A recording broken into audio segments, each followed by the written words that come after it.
Okay, I'm going to go ahead and get started. And I was kind of playing around with the idea, introducing the next person. Okay, it's just me. Anyway, I'm a Heartland consultant. My name is Deb Vail. Contact information, I work with instructional materials as well as instructional tech. And as we move through these resources, Heartland has so many fabulous resources. If any of these kind of pique your interest, reach out and I would be happy to help you find resources. So there's my contact information. I was modifying my presentation as these guys were sharing.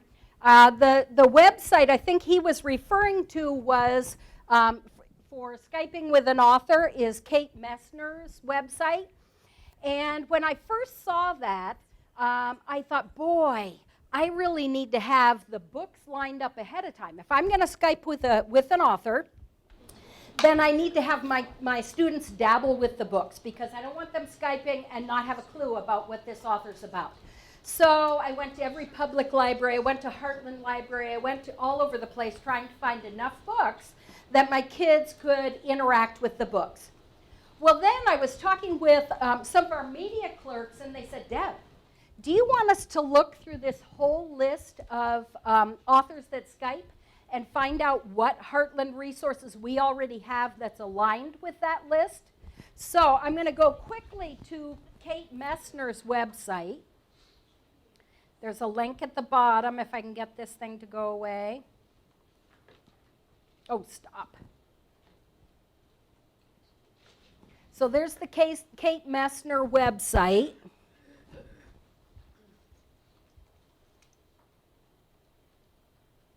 And I'm going to scroll on down to just to give you an idea. Okay, it starts with picture books and young chapter books for readers ages 4 through 8.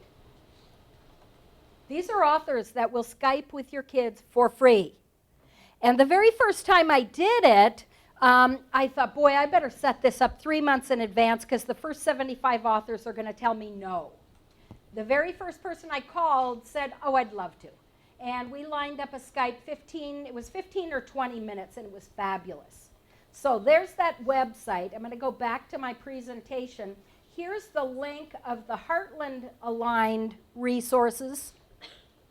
And each year they update the list. So if you're wanting to Skype with an author, I just wanted you to know that this is here. There are virtual resources, ebooks, as well as videos and links to other resources that Heartland has. Okay, so just know that's there. All right. Next thing I want to tell you is to access Heartland's online databases. I put a link here. And I'm just going to show you where to go and get these. Here's Heartland's site. If I go over here to Library and Digital Resources, on down to Online Resources, they're available by grade span. And depending on your grade level, obviously your 3-5, you're going to go into this one. But don't forget there are also some educator resources on that educator tab. So I just want you to know how to get to the Heartland resources. Now, having said that, what I want you to know is that it's changing. We don't know yet when. It's still, we haven't rolled out our pilot yet. But right now, to get into Mack Via, your kids have to log in, and they have to know how to navigate that resource. And then they want to try PebbleGo, they have to log in. And if they save resources there, it's in a separate account. We are doing a single portal for all of the Heartland resources, single sign-on. So once you're in, you're in. And there will be a unified backpack. So you like Learn 360 videos, you don't have to save them there. And then Mack Via ebooks over in this other account, it'll all be combined. I'd show you a picture of the screen, but it may change drastically, so I'm not going there. I just want you to know that we have some local districts that are going to help us pilot this and work out the bugs with it, and it will roll out soon. I'm not going to quote a date. Anyway, so that's coming, okay? Right here, next slide.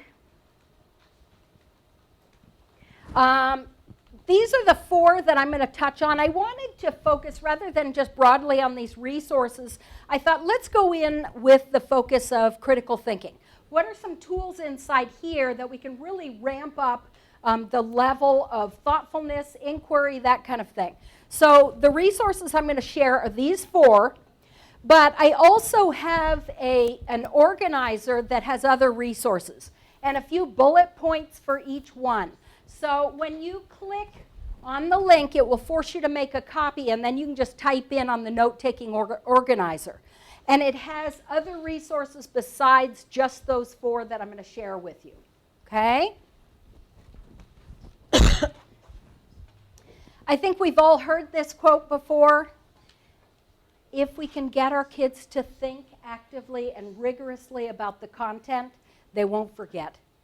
And I think the more we can do that, first of all, the more engaging it is. First one I'm going to hit on is Mack Via, and I copied just the bullets that came from that organizer. It's ebooks, and it's billed as K-8, but most definitely beyond, through senior high school. There is some Readloud, and what you need to know, these ebooks, most of them are USA. Unlimited, simultaneous access. So everybody in your school wants to read one book. Everybody can read it at the same time as long as you have bandwidth. And that's the way most of our resources are. Okay? The one I want to share with you, I brought Imagine it TIC, technology, and I bring real books. What am I thinking? These are some really fabulous ebook resources, and they're online. But I want you to see them live so that you can see, actually, it shows better if I can show it to you. This particular one is Westward Expansion.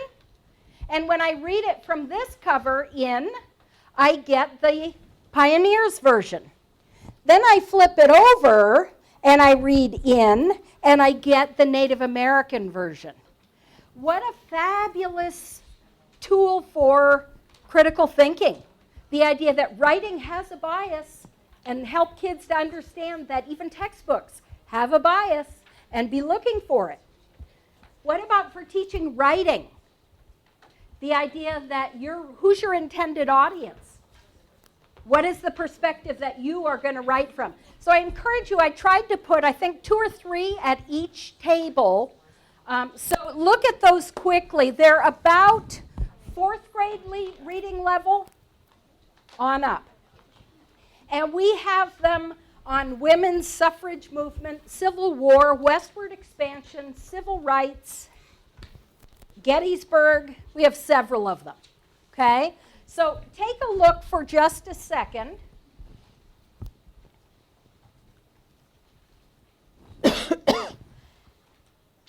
And then I'm going to go to the Heartland resources, and I'm going to show you how to find ebooks of these.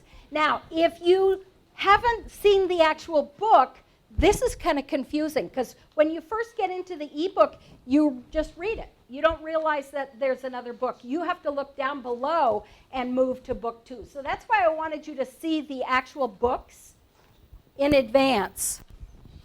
I'm going to go ahead and go into Mack Via. So I'm going to go on that K5 tile, and feel free to go in. And if you don't know your username and password, Marissa, can you pull that up? I didn't think to ask you. Marissa can look up your building's username and password. For right now, Travis, I'm going to put you to work. Since you're a friend, I can do that, I think. Would you put the Heartland login up on the wall over there? No, 9211 HAEA is the username. We'll have to take this out later. Yeah, don't share these passwords when you get them. We had to reset all of Heartland's passwords because people in Africa and France apparently were using them. So what I'm doing right now to share this publicly, not a good idea. Yep. And then HAEA 11 is the password if you don't know yours. And I have yours. If you want to raise your hand, I can give it to you really quickly.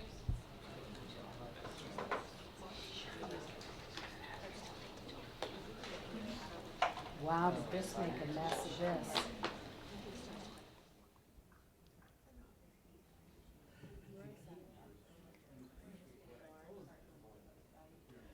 Suppose I should go with scaled? Okay. Maybe I have to refresh. Well, I have an interesting duet. Okay, there it is. All right, so here's Mack Via, and there are all kinds of ebooks, but if you want the split history, type in split history, and those will show up there. Now, one thing you need to know, first, one of the reasons I really like Mack Via is students can annotate the text and hold them accountable for their thinking as they read. But you have to make a personal account to do that. And it's worth doing. Once we get our single sign-on, this won't be an issue. You'll have that single sign-on, they'll be in their personal account, and they'll be able to annotate the text. Talk at your tables. What would you do with books like this? How else could you use these books?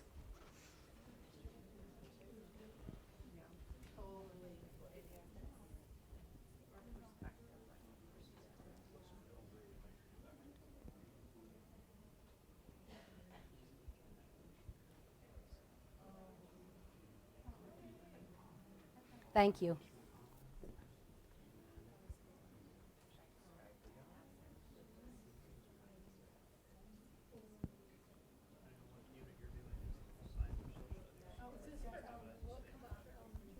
It isn't? Should. Is it not showing up?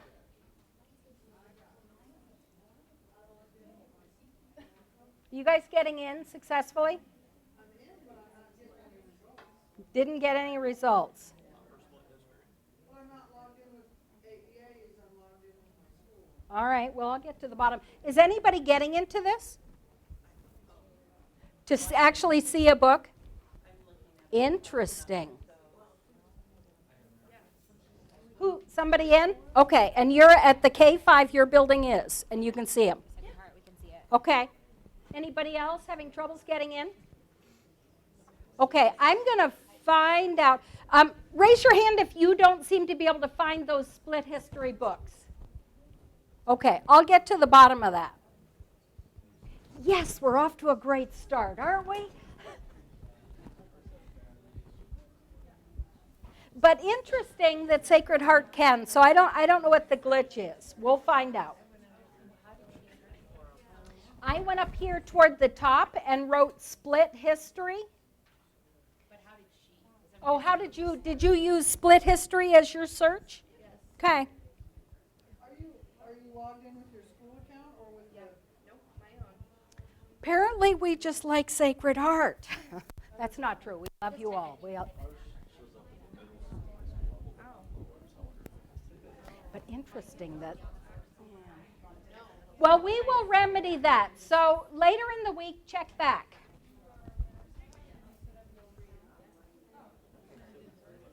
One thing I want to point out, if you notice right here, do you see where it says available 100 out of 100? This one is not unlimited simultaneous access. We have to pay at a higher rate to get the unlimited. We have 12 or 100 copies of that, okay? But most are unlimited, all right? I want to hear your thoughts. How could you use this? Other ideas for the dual perspective book?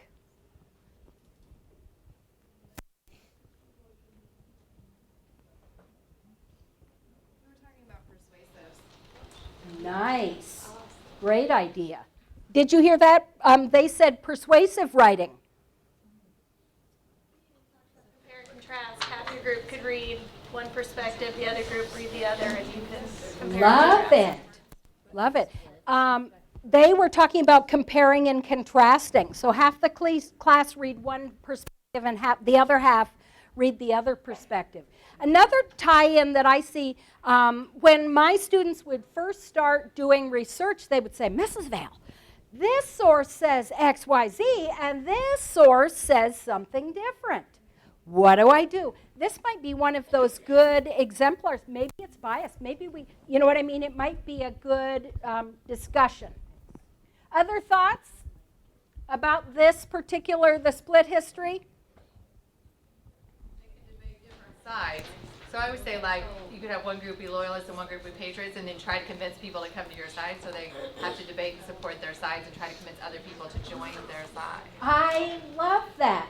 So maybe find evidence that supports your cause and try to convince other people. Do it as a town hall debate. Love that idea. All right, well, know they're there, and I am going to resolve the issue. I'll find out why we don't have access to it everywhere.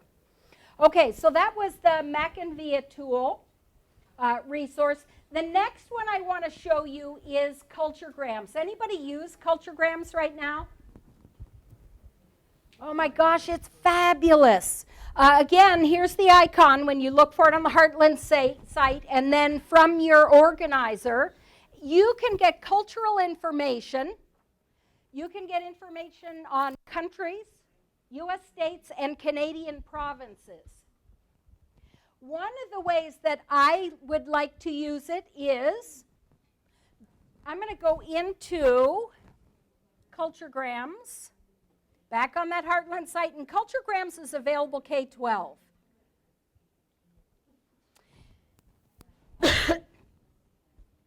Now, just so you know, the blue World Edition, that's secondary. The green edition, slightly lower readability, that's upper elementary. And then we've got states and Canadian provinces. I'm going to go into, doesn't matter, we'll go into the kids edition. And you can drill down in using the map or these links down below. I'm going to go into Africa, Somalia. Here is the landing page for it. This is the way they're all set up for the various countries. If you go in, I'm going to go ahead and go to interviews. Up here, the top green bar, look at interviews. Now, this takes me back out to the world. I'm not in Somalia right now. These are interviews by various people. This is one of the reasons I really like it. It provides humanistic information, not just statistical. I think I went into this one and went to this student. So here is a 9-year-old boy from West Bank. And it gives you, first of all, look at the amount of text. I don't think that most of my kids would I give this amount of text to. What I ended up doing, if you'll notice, I'm going to go back to this. I copied and pasted, actually I didn't on this particular one. I would copy and paste a portion of it. I would pick a portion of that, put it into a Google Doc, and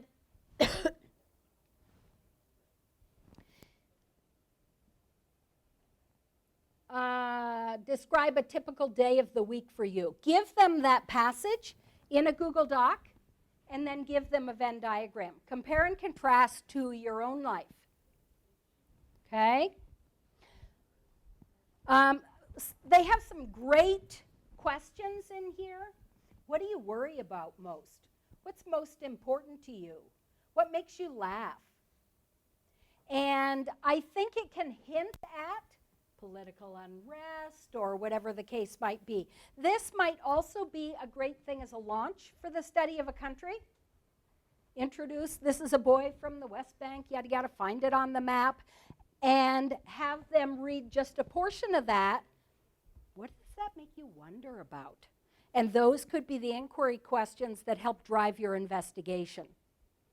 Okay?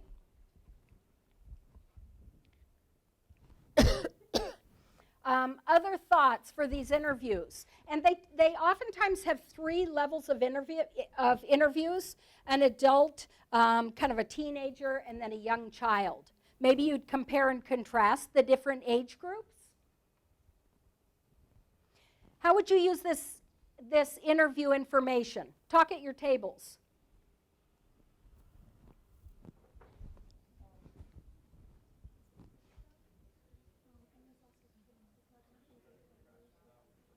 Ooh, love that idea. Great.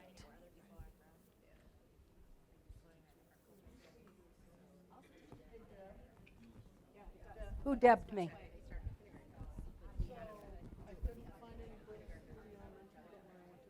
That's what Travis was saying too. But they're fourth to 6th grade reading level, so why don't we have them lower? So I'm going to talk to Susan, see if we can get them shifted to elementary. But the books are available.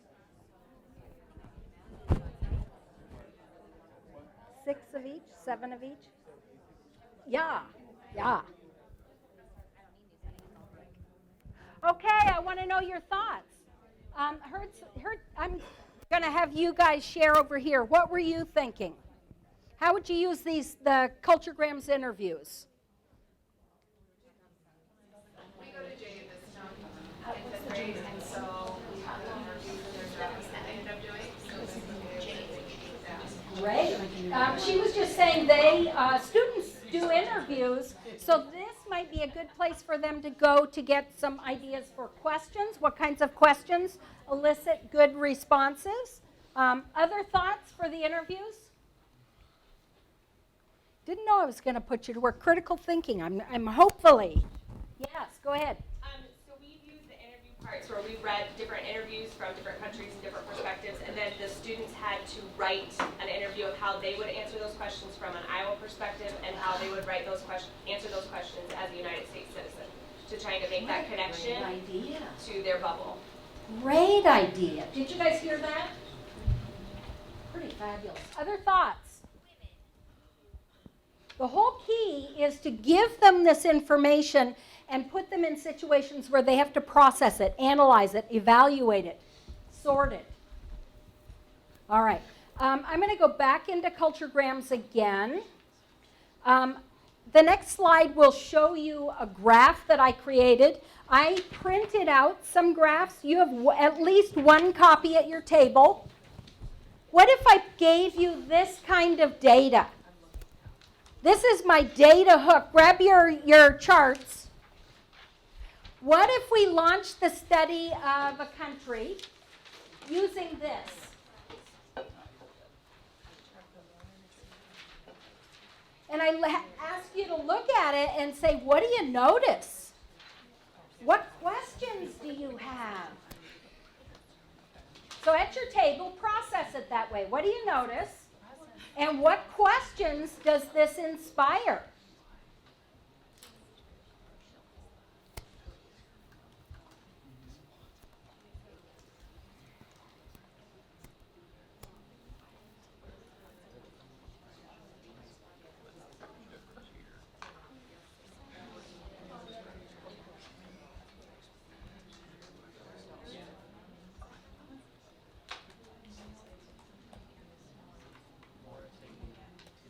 Did it prompt questions? Maybe I didn't do a good job picking out attributes for my graph.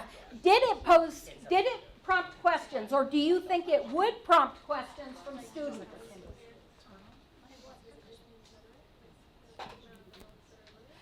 Oftentimes I know, guilty as charged, I feel like I have to pack the info in first, teach the kids the stuff first, but they don't always want the package we have to give.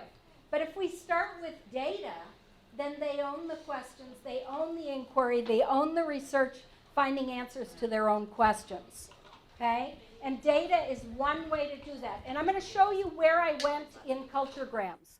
So if you're in Culturegrams, and I'm still at that interview place, right up here on the green bar is graphs and tables. Over to the left is comparison graph. And I get to create what countries, what attributes. I'm going to go to comparison graphs. And if you notice this first box, right above it, it says select up to 10 nations. On your graph, how many nations did I choose? 5. So we can do up to 10 per graph. So on a Mac, hold the command and click.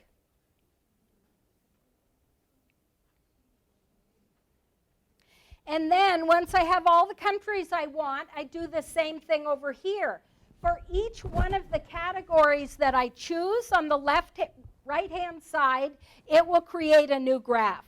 So let's find out how much population over 60 and unemployed, internet users, let's try that.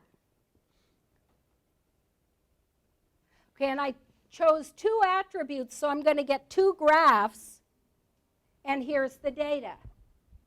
Students can create these graphs. You can create these graphs. What do you want to highlight?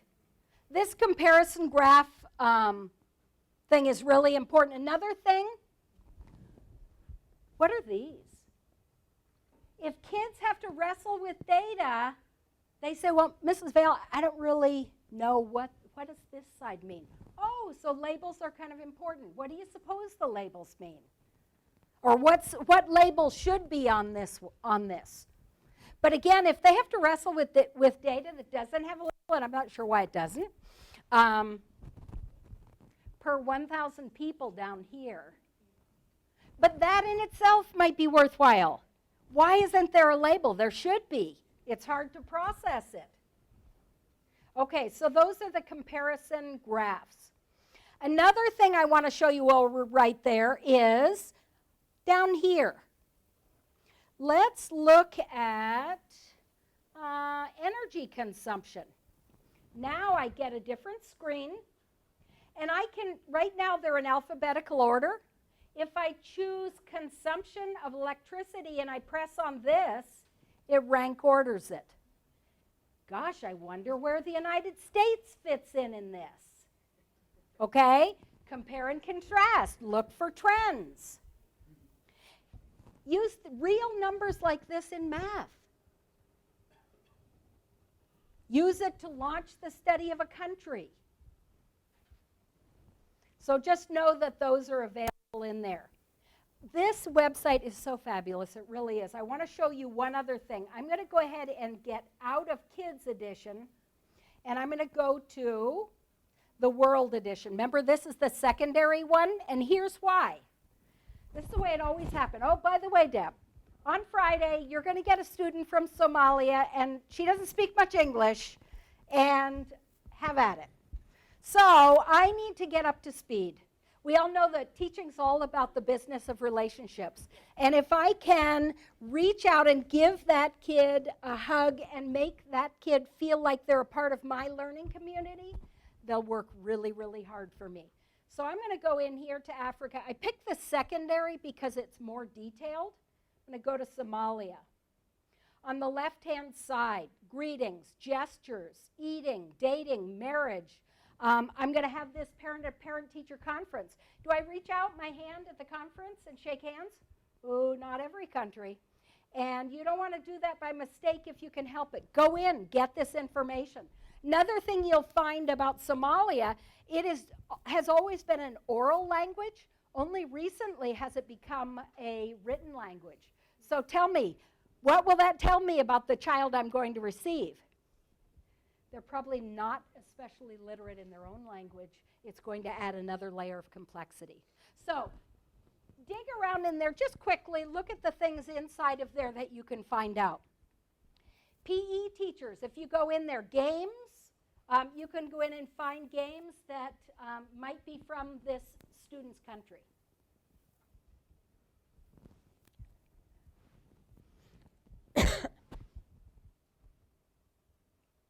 Another thing right here, underneath, I'm on the country's landing page. Right below the map, there are physical maps, outline maps, political maps, all kinds of maps that are available for you to print or send them to Google Drive. This works with Google Classroom and Google Drive.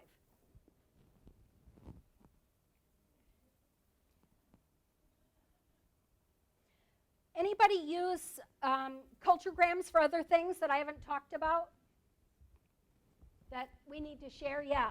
So we created an amazing race for our students. So we had several classrooms who go and they would pick a continent and they would have us travel to different things, and they use their resource of culturegrams to figure out what games and sports would they have to try to play, or what food are they going to have to eat or create. So using that social studies connection, but in a fun, interactive way. Great.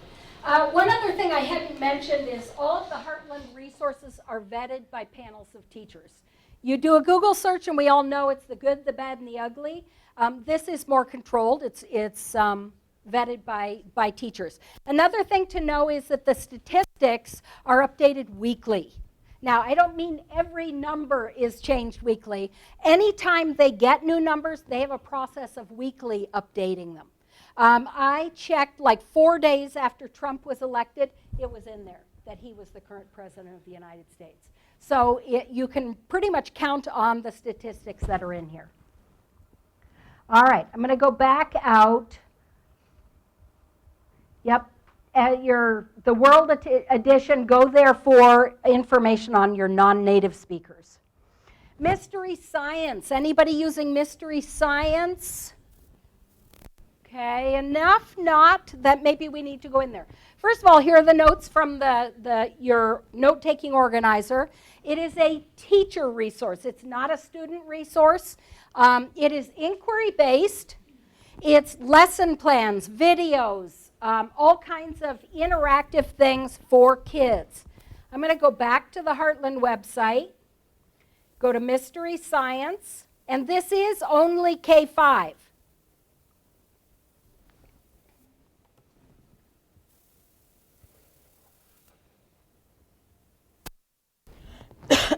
And it's really kind of nice. Over here on the left-hand side, here are the units by grade level. And they've added lots and lots of units. It continues to be more robust as time goes on.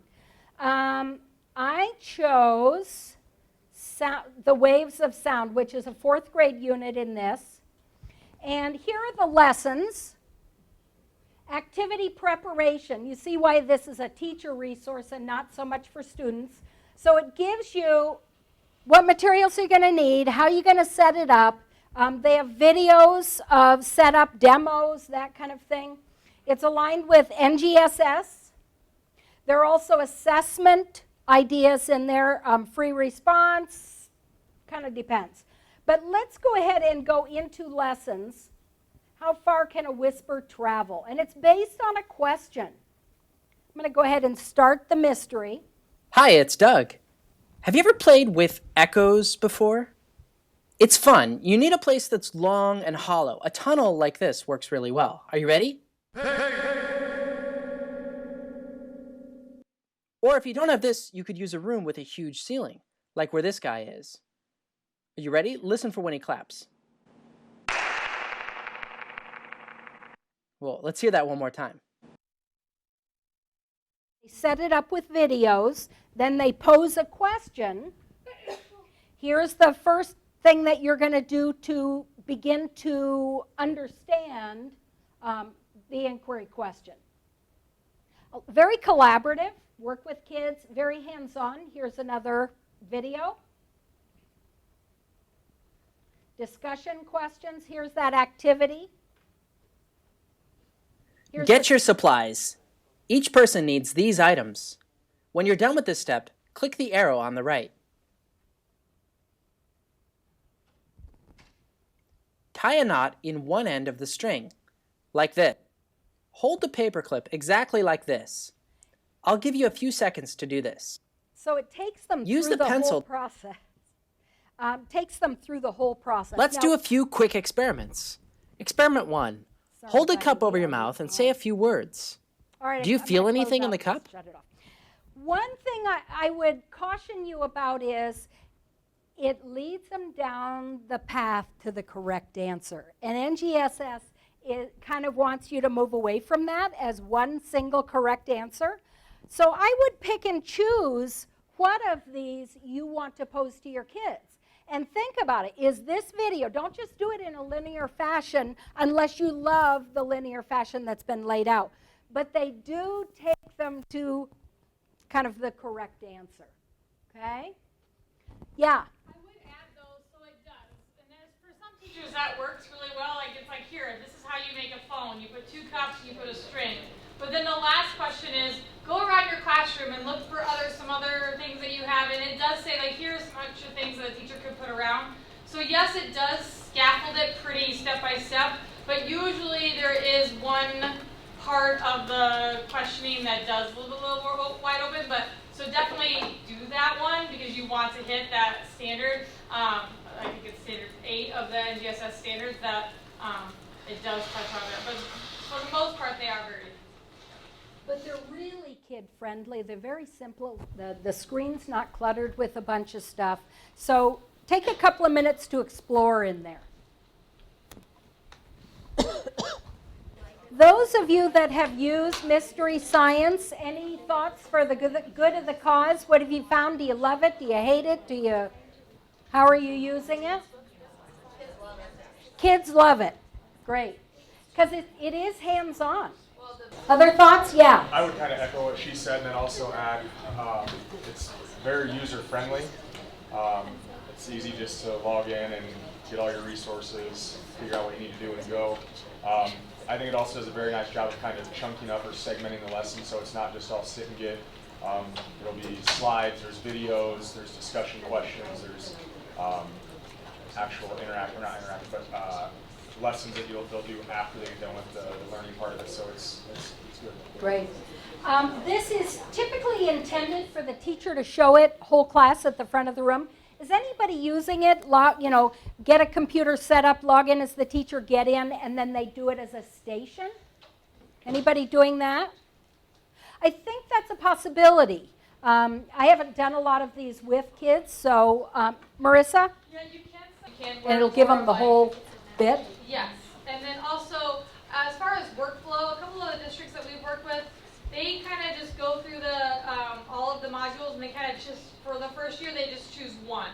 And then they kind of decide how it works, and then the next year they choose another one, and as they are choosing, as they purchase materials, because yes, there are things that you have to purchase, and you have to be okay with that, because we're not teaching using worksheets anymore.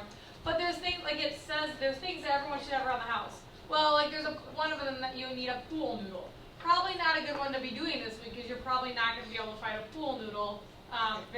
So you do want to go through them and say, okay, this would be a good one to do right now. But thinking through, if we want to do another one next summer, what are the materials that we need? Because then you would want to grab those.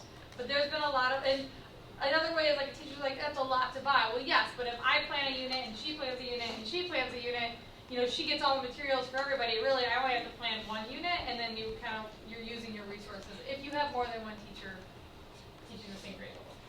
Great. Other thoughts? Anybody that's used it? It has been well received. Is this our second year of doing it? Yeah, second year of doing it. The last one I'm going to share with you, I saved it for last. I don't know if it's robust enough.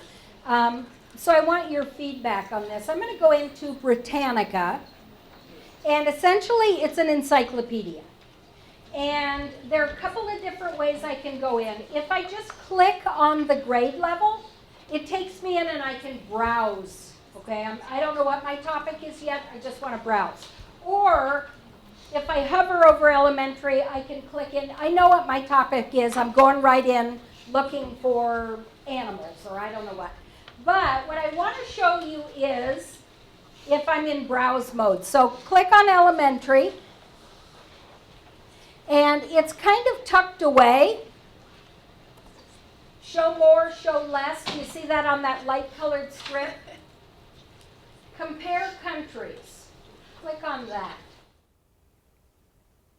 And statistics or articles and media, I'm going to go with the statistics. Choose 2 countries.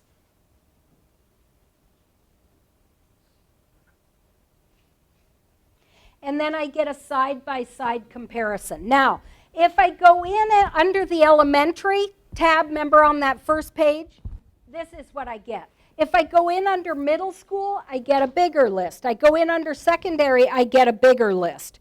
So look at all three. I don't know, is this worthwhile? What do you think?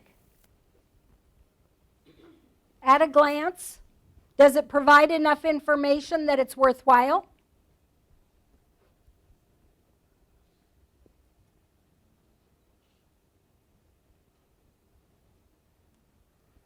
How would you use it? Would you use it?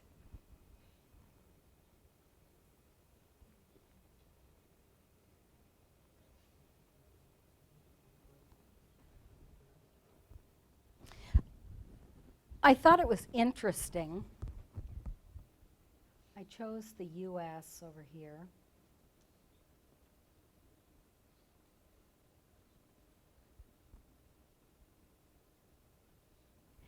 Language, none.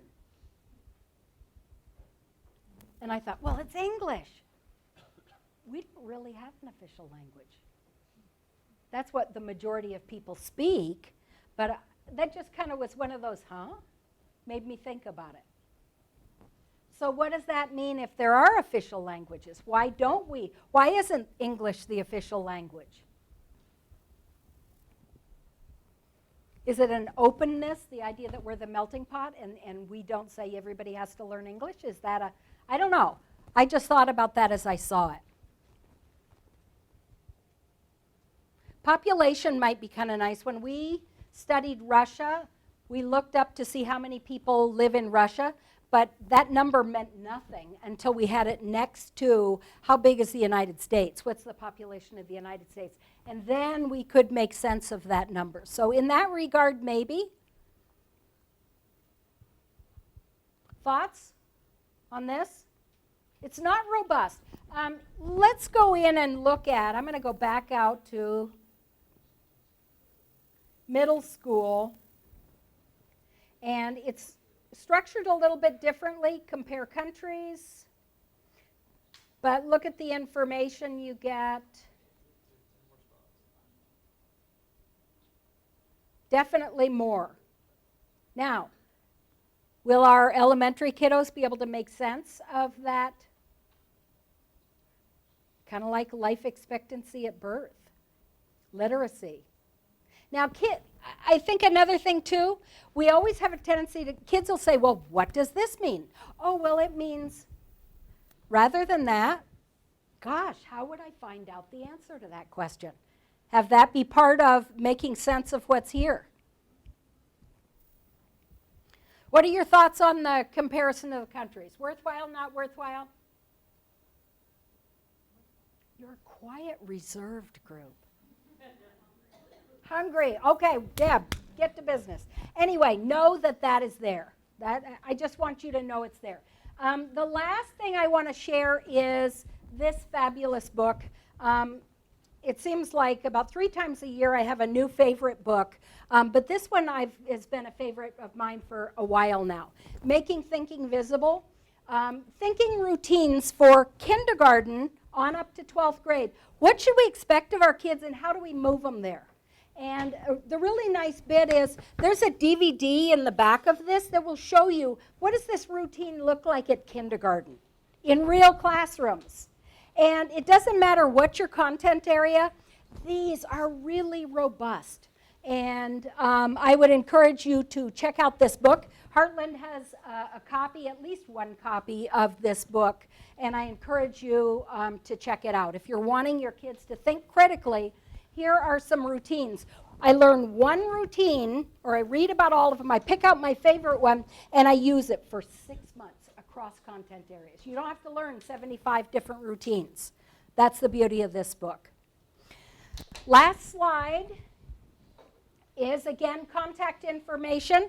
I can come out and work with schools. You're looking for resources that are aligned with what you teach. Another thing, too, send us your unit. We are doing a 4th grade Western Expansion unit. Can you let me know what resources Heartland has? We'll do that search for you. We will find the videos, the ebooks, the everything that's aligned with what we have.